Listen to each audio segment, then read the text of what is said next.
আসসালামু আলাইকুম সবাইকে ঈদ মোবারক। ভিডিও শেষে আজকে কিন্তু গিভঅ্যাওয়ে রেজাল্ট দেওয়া হবে, আবার নতুন করে আরেকটা গিভঅ্যাওয়ে দেওয়া হবে। আচ্ছা, আজকের গিভঅ্যাওয়েতে কিভাবে অংশগ্রহণ করবেন সেটা ভিডিওর লাস্টে বলছি। 2026 সালে এসে স্মার্টফোন ইন্ডাস্ট্রি কিন্তু নেক্সট লেভেলে চলে গেছে ভাই, সেইটা সব দিক দিয়ে, বাজেটের দিক দিয়েও। আবার যদি চিন্তা করেন 200 মেগাপিক্সেলের ক্যামেরা, জুম তো ডিএসএলআর লেভেলে হয়ে গেছে ভাই, আর ব্যাটারি তো এখন নর্মালি হচ্ছে 7000 এমএএইচ প্লাস। তো এই জিনিসগুলো না নর্মালাইজ হয়ে যাচ্ছে। এর থেকে এখন কম দেখলে মনে হয় কি যে না, সেই জিনিসটা ভালো না। কিন্তু একটা প্রশ্ন থেকেই যায়, ফ্ল্যাগশিপ গ্রেডে যখন আপনি যাবেন তখন এতগুলো অপশন সামনে চলে আসে যে কোনটা থেকে কোনটা নিব, আমি গেমার আমি কোনটা নিব, যে ক্যামেরা পছন্দ করে সে কোনটা নেবে, পারফরমেন্সে কোনটা বেস্ট, সেই ব্যাপারগুলো আজকে একদম ক্লিয়ার করে দেবো ভাই। কারণ আজকে থাকছে শাওমি, স্যামসাং, ওপ্পো আবার ভিভো। তো 4টা ডিভাইস নিয়ে হাজির হয়েছি আজকে, কোনটা কাদের জন্য বেটার হবে একদম ক্লিয়ার করে দেবো আজকে। প্রথমে আমরা শাওমি 17 আলট্রা নিয়ে কথা বলবো। 6.9 ইঞ্চির 1.5K রেজুলেশনের এলটিপিও ওলেড ডিসপ্লে রয়েছে এই ফোনটিতে, সাথে রয়েছে 120 হার্টজের সাপোর্ট। সবকিছু বেস্ট হলেও কিন্তু কিছু না কিছু কমতি থেকেই যায়। তো এই ফোনটিতে যেহেতু 1.5K রেজুলেশনের ডিসপ্লে ব্যবহার করা হয়েছে, এই ব্যাপারটা কিন্তু স্যামসাং এবং ভিভো এই দুটো ফোন থেকে কিছুটা কম শার্প হবে। এটা কিন্তু 19-20 রেজাল্ট ভাই। সো কম্পেয়ার করার সময় এই 4টা নিয়ে কম্পেয়ার করেন, নিচের বাজেটে গিয়ে এটার সাথে মাখামাখি করার কোনো প্রয়োজন নাই। এটা কিন্তু এভরিডে ইউজে একদমই প্রবলেম না, কিন্তু প্রিমিয়াম লেভেলে কিছুটা কম্প্রোমাইজ বলা যায় এটাকে। পারফরমেন্সের ক্ষেত্রে এই ফোনটিতে রয়েছে স্ন্যাপড্রাগন 8 এলিট জেন 5। এইখানে কিন্তু মানে অ্যাগ্রেসিভলি খেলে দিছে এই ফোনটা। আপনারা যারা গেমার রয়েছেন বা হেভি টাস্ক করেন ফোন দিয়ে, যারা ফোন দিয়ে ভিডিও এডিট করেন, তাদের জন্য কিন্তু এটা ইজিলি সাজেস্ট করা যায়। তাহলে এটার কমতি কোন জায়গায় আছে? এই ফোনটাতে না হিট ম্যানেজমেন্ট কিছুটা দুর্বল অন্যগুলোর তুলনায়। মানে এটা পারফরমেন্সে এত বুস্ট দেয় যে হাতে কিন্তু ফিল হয় যে ফোনটা গরম হইতাছে। ক্যামেরা হিসেবে এই ফোনটিতে রয়েছে 50 মেগাপিক্সেলের সেন্সর, বাট এটা কিন্তু 1 ইঞ্চির সেন্সর। বুঝতে পারতেছেন ভাই, এখান থেকে কিন্তু হিউজ একটা অ্যাডভান্টেজ আপনি পাবেন, যেমন ন্যাচারাল ব্লার পাবেন, একই সাথে নাইট ফটোগ্রাফিতে কিন্তু এটা ভালো রেজাল্ট দেবে যেহেতু এর সেন্সর সাইজ বড়। সেই জন্য রয়েছে 200 মেগাপিক্সেলের টেলিফটো লেন্স, ডিটেল কিন্তু ইনসেইন পাবেন। কিন্তু কনসিস্টেন্সির কথা যদি বলি, সেই ক্ষেত্রে কিন্তু স্যামসাং এর লেভেলে যাইতে পারবে না এই ফোনটা, কিন্তু এটাকে কোনোভাবে আপনি কম বলতে পারবেন না। ফোনটিতে আলট্রাওয়াইড সেন্সর রয়েছে, সলিড কিন্তু অতটাও বেস্ট বলা যাচ্ছে না, মানে বাকি ফোনের তুলনায়। আপনি যদি মিডিয়াম বাজেটের যে চলে যান, সেই ক্ষেত্রে কিন্তু এটার সাথে কম্পেয়ারে আসবেই না। ব্যাটারি রয়েছে 6000 এমএএইচ এবং 90 ওয়াটের ফাস্ট চার্জিং সাপোর্ট রয়েছে। সো এটাকে অনেক বেস্ট বলা যাচ্ছে না। তো ওভারঅল যেটা দেখা গেল, এটা কিছু জায়গায় অনেক বেশি পাওয়ারফুল, আবার মন খারাপ করারও কিছু কিছু ব্যাপার আছে। এবার যদি ভিভো X300 আলট্রার কাছে যাই, ফোনটিতে ডিসপ্লে হিসেবে পাবেন 6.82 ইঞ্চি 2K 144 হার্জের LTPO AMOLED panel. So clearly দেখা যাচ্ছে এই ফোনটাতে শাওমি থেকে কিন্তু ডিসপ্লেটা অনেক বেটার। ক্যামেরা হিসাবে এই ফোনটিতে রয়েছে 200 মেগাপিক্সেলের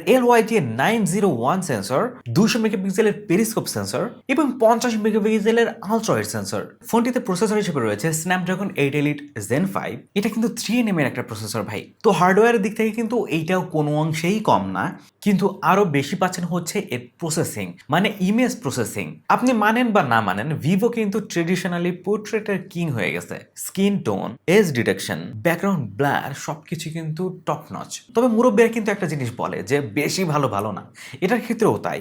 মানে প্রসেসিং ভালো করতে গিয়ে ওভার প্রসেসিং হয়ে যায়, মানে বেশি পারফেক্ট লাগে, মানে সেটা চোখে লাগে আর কি। ব্যাটারি হিসেবে এই ফোনটিতে রয়েছে 6600 এমএএইচ এর ব্যাটারি, 100 ওয়াটের ফাস্ট চার্জিং সাপোর্ট রয়েছে এই ফোনটিতে। হেভি ইউজার যারা রয়েছেন, আবার বেশি ছবি তোলায় অভ্যস্ত, তাদের জন্য কিন্তু এটা খুবই জোস হইতাছে। এখন যদি আসি স্যামসাং S26 আলট্রাতে, ফোনটিতে রয়েছে 6.9 ইঞ্চি 2K অ্যামোলেড ডিসপ্লে। এই ডিসপ্লেটা কিন্তু ইন্ডাস্ট্রির লিডিং একটা ডিসপ্লে। কালার্সটা ভাই মাথা নষ্ট করা। কন্টেন্ট লাভার যারা রয়েছেন তাদের তো মানে চোখ জোড়ায় যাবে এটা দেখলে। এখানেও কিন্তু প্রসেসর হিসেবে পাচ্ছেন স্ন্যাপড্রাগন 8 এলিট জেন 5, যেটা কিনা 3nm এর প্রসেসর। সো এটা নিয়ে না টক্কর দেওয়া যাচ্ছে না, কারণ একই প্রসেসর দেখা যাচ্ছে এখানে। তো ক্যামেরা হিসেবে এই ফোনটিতে রয়েছে 200 মেগাপিক্সেলের মেইন সেন্সর, 10 মেগাপিক্সেলের টেলিফটো লেন্স যেখানে 3x অপটিক্যাল জুম রয়েছে, 50 মেগাপিক্সেলের পেরিস্কোপ টেলিফটো লেন্স রয়েছে যেখানে 5x অপটিক্যাল জুম রয়েছে, 50 মেগাপিক্সেলের আলট্রাওয়াইড সেন্সর রয়েছে। সেলফি ক্যামেরা হিসেবে পেয়ে যাচ্ছেন 12 মেগাপিক্সেলের সেন্সর। স্যামসাং এর ক্ষেত্রে যেটা হয় সেটা হচ্ছে আপনি জুম বলেন, ভিডিও বলেন বা এইচডিআর, সবগুলো ফাংশনে কিন্তু স্টেবল থাকে, মানে ওপর নিচে হয় না। বা আপনি যখন ক্যামেরাটা ইউজ করবেন, যখন কোনো ফাংশনে যাবেন, তখন কিন্তু প্রেশারাইজড এই জিনিসটা ফিল হয় না। অর্থাৎ পারফরমেন্সের ক্ষেত্রে এটা কিন্তু স্টেবল থাকে সব সময়। চার্জিংটা কিন্তু এখানে স্লো পাচ্ছেন, 60 ওয়াটের ফাস্ট চার্জিং সাপোর্ট পেয়ে যাচ্ছেন। ব্যাটারি কিন্তু অনেকটা কম, 5000 এমএএইচ। তো স্যামসাং এর ক্ষেত্রে যেটা বলা যায় সেটা হচ্ছে ট্রাস্টওয়ার্দি, মানে এটাকে বিশ্বাস করা যায়, এটার যে আপডেট রয়েছে আপনি লং টাইম ধরে এটাকে আপনি ইউজ করতে পারছেন, স্টেবল পারফরমেন্স দিচ্ছে, যতক্ষণ পর্যন্ত চার্জ আছে শেষ পর্যন্ত আপনাকে মানে টপ নচ পারফরমেন্স দেবে।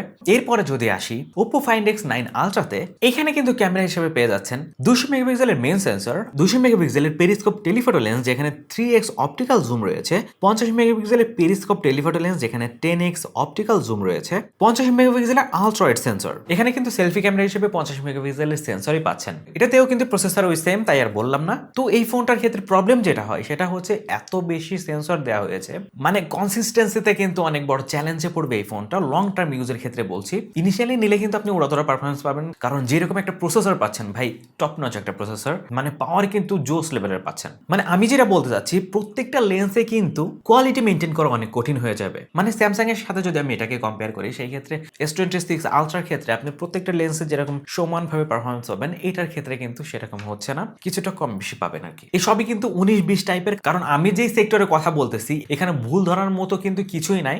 যেটা বলতেছি এটা হচ্ছে 19-20 একটা পার্থক্য, কারণ অনেকেই আছেন এই স্লাইটলি এই ব্যাপার স্যাপার নিয়ে কিন্তু ফোন চুজ করে থাকেন। আচ্ছা, ব্যাটারি হিসেবে রয়েছে 7050 mAh এর ব্যাটারি। ক্লিয়ারলি বুঝতেই পারতেছেন এটা কিন্তু ব্যাটারিতে এই যে চারটা ফোন বলতেছি এর মধ্যে সেরা।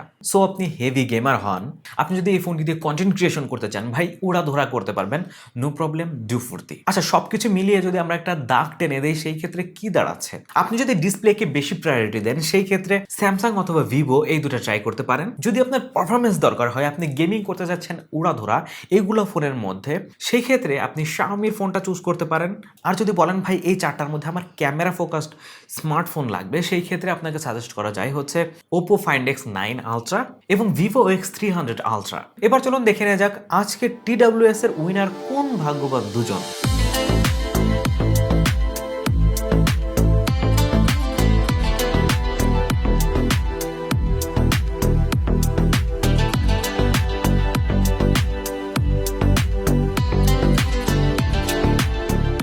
অভিনন্দন আপনাদেরকে, খুব শীঘ্রই আপনাদের সাথে যোগাযোগ করা হবে এবং আপনাদের লোকেশন, ঠিকানা সবকিছু যাচাই বাছাই করে, এখন তো ঈদের সময় ডেলিভারি সার্ভিস সবকিছু বন্ধ আছে, যখনই খুলবে তখনই আমি পাঠাই দেওয়ার ব্যবস্থা করব। যারা এইবারের গিভঅ্যাওয়ে পান নাই তাদের টেনশন করার কোনো দরকার নাই ভাই, কারণ প্রতি সপ্তাহে থাকছে আমাদের giveaway, so no tension, do ফুর্তি। পরবর্তী রেজাল্টে আপনাদের মধ্যে থেকে কোনো একজন এই জিনিসটা পেয়ে যাচ্ছেন।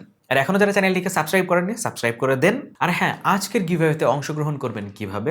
আমাদের এই সেম ভিডিওটা ফেসবুকে টেকমামা পেজে আপলোড করা হবে, সেইখানের কমেন্ট সেকশনে গিয়ে যে কোনো একটা কমেন্ট করে রাখেন ভাই, তাহলেই আপনি এই গিভঅ্যাওয়ের আন্ডারে চলে আসবেন। আজকের মতো এই পর্যন্তই, দেখা হচ্ছে পরবর্তী ভিডিওতে। আল্লাহ হাফেজ।